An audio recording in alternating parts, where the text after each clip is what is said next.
बस स्थानकावरची गर्दी आता कमी होणार. नागपूरकरांसाठी मोठी आणि दिलासादायक बातमी. नागपूरच्या गणेशपेठ बसस्टँडमध्ये आता ग्रामीणमध्ये जाणाऱ्या बससाठी नवीन टर्मिनल तयार झालं आहे. या टर्मिनलमध्ये तब्बल 10 नवीन प्लॅटफॉर्म तयार करण्यात आले आहेत. यामुळे आता बस स्थानकावरील गर्दी कमी होणार असून प्रवाशांना मोठा दिलासा मिळणार आहे. 2018 मध्ये या प्रकल्पाचं काम सुरू झालं होतं, पण सततच्या विलंबनामुळे प्रवाशांना अनेक अडचणींचा सामना करावा लागला.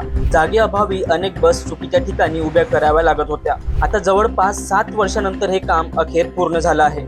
MSRTCच्या माहितीनुसार भंडारा, सावनेर आणि ग्रामीण भागाकडे जाणाऱ्या बस आता नव्या टर्मिनलमधून धावणार आहेत. प्रवाशांसाठी आवश्यक सुविधा देखील तयार करण्यात आल्या आहेत आणि महिन्याच्या अखेरीस या नव्या टर्मिनलवरून बस सेवा सुरू करण्याची शक्यता आहे. महत्त्वाचं म्हणजे जुनं आणि नवीन मिळून आता गणेशपेठ बस स्थानकाची क्षमता थेट 30 प्लॅटफॉर्म पर्यंत वाढली आहे. यामुळे भविष्यात आणखी बस सेवा वाढवणेही सोपं होणार. नागपूरच्या प्रवाशांसाठी ही बातमी किती महत्त्वाची आहे कमेंट करा आणि अशाच माहितींकरिता फॉलो करा UC न्यूज.